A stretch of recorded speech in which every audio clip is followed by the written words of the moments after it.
before the new chapter starting, we have learned about nationalism in Europe.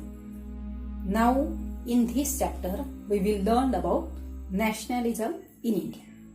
What is meant by nationalism? Last chapter, we have learned about it.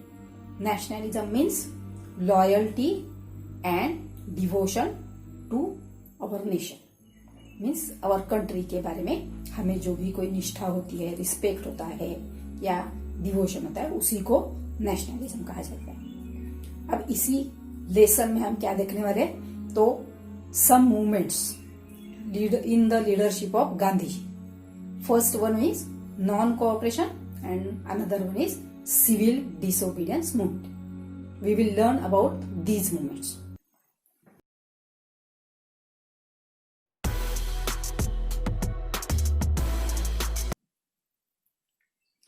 Our first point is the first world war और उसके बाद आया हुआ Khilafat and non cooperation movement. What were the impacts और what are the necessities requirements because of the first world war. तो first world war के कारण, जैसा कि हम जानते हैं कि इकोनॉमिक दृष्टि से फर्स्ट वर्ल्ड वॉर के इम्पैक्ट जो है ये बुरे थे। जैसे कि उसी के कारण क्या हुआ है कि भारतीय या इंडियन पीपल पर कई प्रकार के टैक्स लगाए गए। अब इसमें ही जो कस्टम ड्यूटीज है उनको इंक्रीज किया गया है, साथ में इनकम टैक्स को नया इंट्रोड्यूस किया गया है। अब इसी के साथ साथ ये जो टैक्सेस है उनका बर्डन जो है वह लोगों पर ज्यादा आने लगा है, और वैसे ही वॉर के लिए जो डिमांड्स होती है उनको सप्लाई करने की एक रिस्पॉन्सिबिलिटी जो है वह भी लोगों पर आ पड़ी है। अब ऐसे समय विलेजेस में जाकर ये जो ब्रिटिश ऑफिसर्स थे वो वहां के लोकल पीपल को फोर्सली रिक्रूट करते थे आर्मी में, क्योंकि लड़ने के लिए उनको भेजा जाता था।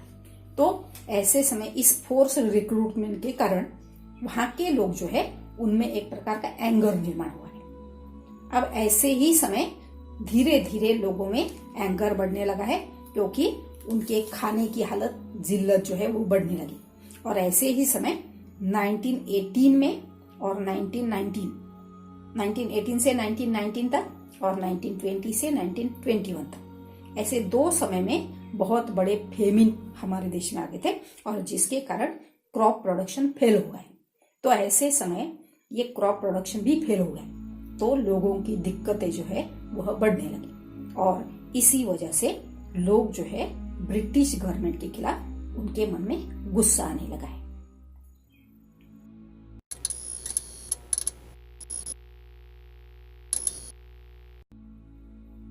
Our next point is the idea of Satyagraha. Gandhi ji returned to India in 1915 from South Africa. After that, he appealed to the people about सत्याग्रह। सत्याग्रह एक ऐसा हथियार था जिसमें क्या है कि सत्य का आग्रह करना, जहां पर केवल ट्रूथ उसी को इम्पोर्टेंस दिया जाता है, और उसी के साथ साथ सत्य की खोज जो है, need to search the truth, तो उसको भी ज्यादा इम्पोर्टेंस दिया जाता है। अब इस सत्याग्रह में क्या है कि जो भी ऑपरेसर है, मीन्स जैसे ब्रिटिश गवर्नमेंट है, तो उनके खिलाफ हमने अहिंसा के या नॉन वायलेंस के पथ पर चलकर अपना काम करना है। अब उसमें क्या करना है कि जो ऑपरेसर है उसको अपील करना है शांतिपूर्ण ढंग से कि ये हमारे ऊपर जो इनजस्टिस चल रहा है, हमारे साथ जो भी इनजस्टिस चल रहा है, उसको इस प्रकार से अपील करनी कि उसको खत्म करना चाहिए उसे। तो इस प्रकार का जो वे है या एक नया टेक्निक जो है वह गांधी जी ने 1915 के बाद हमारे देश में भी शुरू किया है। तो उसी को कहा जाता है सत्य का आग्रह, सत्याग्रह करना। इसमें पूरी तरह से नॉन वायलेंस पर उन्होंने एम्फसाइज किया है, जोर दिया है, और उसी के द्वारा हमने विन हासिल करनी है। जो भी बैटल है, जो ऑपरेशन के खिलाफ होने वाला युद्ध है, तो उसको जीतने के लिए सत्याग्रह का आधार लेना चाहिए। ये गांधी जी का व्यू था, उनका ओपिनियन था।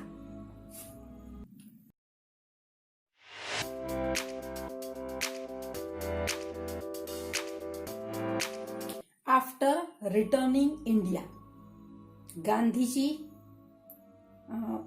Travelled all over India because his जो गुरु थे नामदार गोपाल कृष्ण गोखले, उन्होंने उनको सजेस्ट किया था कि आप पहले पूरा भारत भ्रमण करो, और इसलिए उन्होंने पूरे 2 साल तक, लगभग साल भर तक उन्होंने यहाँ पर सफर किया है, ट्रैवलिंग किया है। तो ऐसे ही समय जब वे बिहार पहुंचे थे तो वहां पर 1916 में उन्होंने देखा है कि वहां पर जो इंडिगो प्लांटेशन में होने वाले लेबरर्स है, वर्कर्स है, तो उनके खिलाफ एक प्रकार का इंजस्टिस हो रहा है। तो वहां के प्लांटेशन में होने वाले मजदूर जो है, उन्होंने गांधी जी को बताया उनका जो भी प्रॉब्लम है। तो ऐसे समय गांधी जी ने चंपारण नाम के प्लेस पर पहला अपना सत्याग्रह मूवमेंट जो है, वो भारत का जिसको हम कहेंगे इंडिया में आने के बाद उनका फर्स्ट सत्याग्रही मूवमेंट जो है, it was the Champaran Satyagraha and it was held in 1970। ये उनकी पहली स्टार्टिंग मानी जाएगी। अब दूसरे ही साल, नेक्स्ट ईयर, उसी साल 1917 में फिर से हम देखते हैं कि दूसरा सत्याग्रह उन्होंने किया है खेड़ा में। तो खेड़ा जो है, यहां पर उन्होंने पीसांट्स के लिए ही फिर से एक सत्याग्रही मूवमेंट किया है। अब 1918 में आते हैं तो 1918 में हमें दिखाई देता है कि वहां पर ही गुजरात में ही अहमदाबाद जो है, वहां पर मिल वर्कर्स ने उन्हें अपनी प्रॉब्लम्स बताई। तो उनके लिए भी गांधी जी ने अहमदाबाद में मिल मजदूरों के लिए एक सत्याग्रह चलाया। तो यहाँ हम देखते हैं कि वहां से आने के तुरंत बाद गांधी जी ने 3 जो सत्याग्रह है वह चलाए। ये छोटे छोटे थे, लेकिन उसके बाद 1919 के बाद उनके जो 2 बड़े सत्याग्रह है, उनकी हमें डिटेल में जानकारी लेनी है।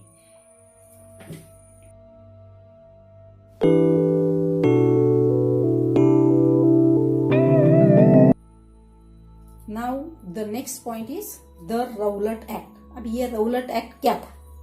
तो 1919 में ब्रिटिश गवर्नमेंट ने लेजिस्लेटिव काउंसिल में एक एक्ट उसको हरीडली पास किया है। उसमें भारतीय जो मेंबर्स थे, इंडियन मेंबर्स थे, उनका पूरी तरह से इस एक्ट को अपोज था। फिर भी बहुत जल्दी में गवर्नमेंट ने इस प्रकार का एक्ट पास किया है जिसका नाम था द रौलट एक्ट। तो अब इस एक्ट में क्या था कि जो भी भारतीय इंडियन लोगों की पॉलिटिकल एक्टिविटीज है उसको रिप्रेस करना है। अब उसी के साथ साथ उनको कोई भी कारण बताए हुए जेल में डाल देना, यानी एक प्रकार की जो जरूरी नहीं है ऐसे एक्ट ब्रिटिश गवर्नमेंट ने हमारे देश में लागू करना शुरू किया कि वो चाहते थे कि इंडियन पीपल को रिप्रेस करे, सप्रेस करे और उसके बाद उनको, यानी उन पर जुल्म किया जाए।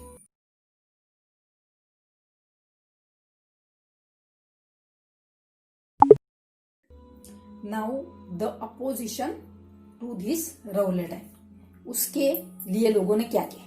तो पहली बात है कि लोगों ने उसके खिलाफ आवाज उठाने के लिए रैलीज इनवाइट की है, ऑर्गेनाइज की है। अब उसी के साथ साथ रेलवे वर्कशॉप्स जो थे या लोगों के शॉप्स जो है वह भी उन्होंने बंद कर दी, यानी ब्रिटिश गवर्नमेंट को जो उन्होंने एक्ट लाया है उसको अपोज दिखाने के लिए ये काम करना उन्होंने शुरू किया। अब सरकार को क्या डर लगने लगा है कि अभी ये लोग जो है कम्युनिकेशन की जो भी साइट्स है, मीन्स टेलीग्राफ है, टेलीग्राम है या पोस्ट ऑफिस है, इन पर अटैक कर सकते हैं। इसलिए उन्होंने पहले से ही उसके बारे में सोचा है कि क्या करना चाहिए। तो पहले हम क्या करेंगे, ये लीडर्स जो है, लोकल लीडर्स है, उनको ही अपने कंट्रोल में लेंगे। अब उनको अगर जेल में डाल दिया तो लोग कुछ नहीं करेंगे, ऐसा उनका मानना था, और इसलिए लोकल लीडर्स को पिकअप किया और उनको जेल में डाल दिया। उसी के साथ साथ गांधी जी को बैन किया कि उन्होंने न्यू दिल्ली के आगे नहीं आना है। तो इस प्रकार की सभी व्यवस्थाएं उन लोगों ने की है। 10 अप्रैल को उन्होंने मार्शल लॉ अमृतसर में इम्पोज किया है, और उसके बाद क्या है, जनरल डायर जो है उसके हाथ में कमांड आ गई अमृतसर सिटी की।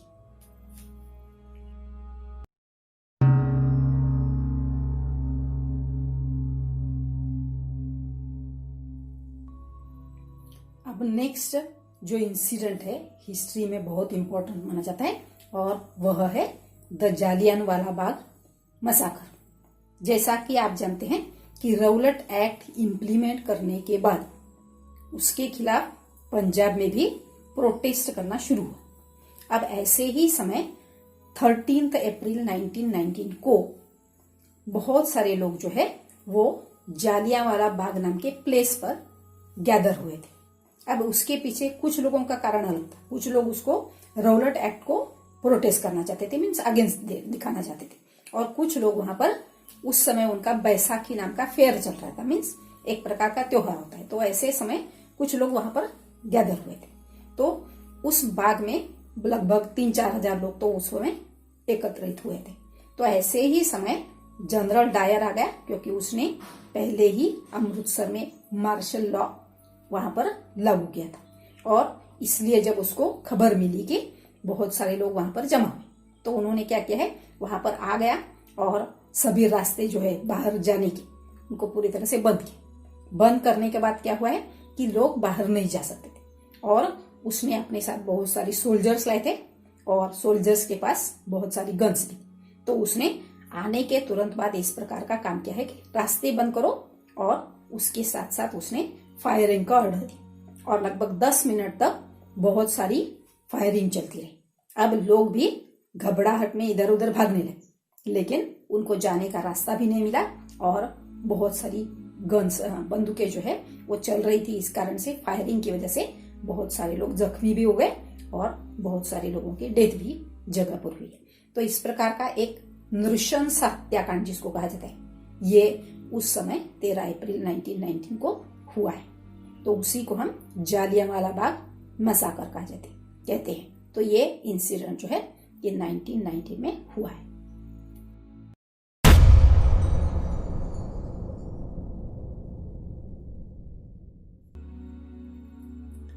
Next movement is the non cooperation movement. अब ये नॉन कोऑपरेशन ही क्यों?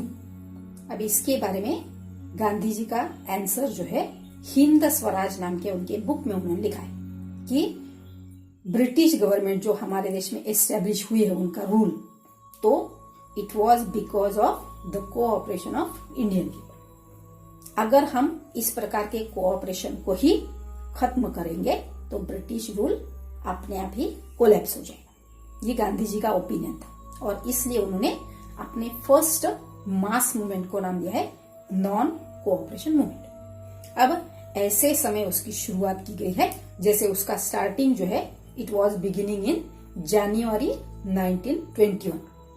अब उसके बिफोर जो सिचुएशंस थी, जैसे हमने जालियांवाला बाग की घटना देखी है, रौलट एक्ट को देखा है, तो रौलट एक्ट को ही अपोज करने के लिए, और उसी के साथ साथ जालियांवाला बाग में जो इंसिडेंट हुआ है, मसाकर हुआ है, उसको भी गांधी जी का अपोज दिखाना है, या पूरे देश का अपोज गुस्सा जो है उसको दिखाना है। इसलिए गांधी जी ने इस प्रकार के आंदोलन या मूवमेंट्स की शुरुआत करने के डिसीजन लिए थे। अब उस समय वे सोच रहे थे कि केवल हिंदू लोग इसमें नहीं होने चाहिए, उसके साथ साथ मुसलमानों का भी कोऑपरेशन इसमें होना चाहिए। तो इसलिए शौकत अली और मोहम्मद अली जो है, दो ब्रदर्स थे, अली ब्रदर्स उनको कहा जाएगा, तो इनके साथ उन्होंने डिस्कशन किया। अब इसी के साथ साथ उन्होंने उस समय डिस्कशन करते हुए उनको समझ में आ गया था कि मुसलमान भी चाहते थे कि ऐसा कोई एक मूवमेंट जो मुसलमान भी होंगे उसमें हिंदू भी होंगे, तो दोनों मिलकर ब्रिटिश गवर्नमेंट के खिलाफ चला सकते।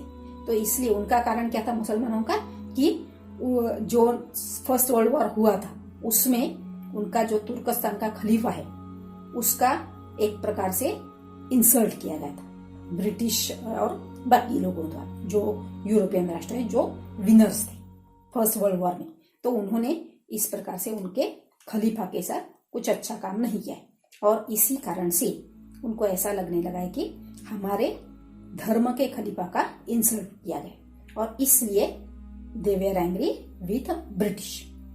और इसी के कारण वो भी चाहते थे कि हिंदू लोगों का भी सपोर्ट उनके मूवमेंट में होना चाहिए। फिर दोनों ने मिलकर डिसाइड किया कि एक नया मूवमेंट जो है हम लोग 1921 से स्टार्ट करें, और उसका नाम था द खिलाफत एंड नॉन कोऑपरेशन मूवमेंट।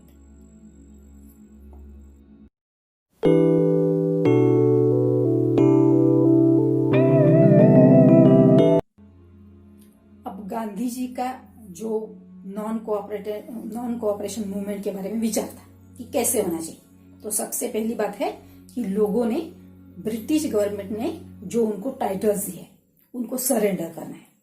दूसरी बात है कि बॉयकॉट ऑल द इंस्टीट्यूशंस, जैसे स्कूल है, कॉलेजेस है या कोर्ट्स है, तो ऐसे कई संस्थानों का बॉयकॉट करना है। साथ में विदेशी फॉरेन गुड्स जो है उनको भी हमने पूरी तरह से बॉयकॉट करना है और उनको जलाना भी है। तो इस प्रकार के जो एफर्ट्स है, उस प्रकार के वेज है, मेजर्स है, उनको गांधी जी ने लोगों को अपनाने के लिए कहा। अब ये नॉन कोऑपरेशन मूवमेंट जो है वो सिटीज और टाउन्स में किस प्रकार से लोगों ने लिया, ये मास मूवमेंट हो गया और उसी के साथ साथ बहुत सारे लोगों ने उसमें पार्टिसिपेट किया।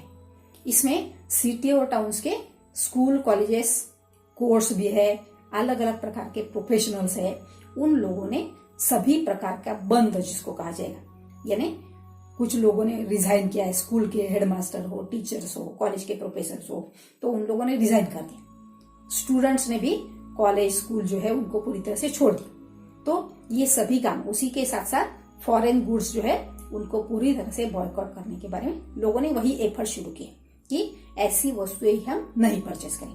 उसी के साथ साथ जो ट्रेडर्स थे या व्यापारी लोग थे, उन्होंने भी वही काम किया कि हमारे दुकान में फॉरेन क्लॉथ वगैरह नहीं बेचेंगे हम लोग। तो ये सभी मेजर्स जो है लोगों ने भी उसको एक्सेप्ट किया।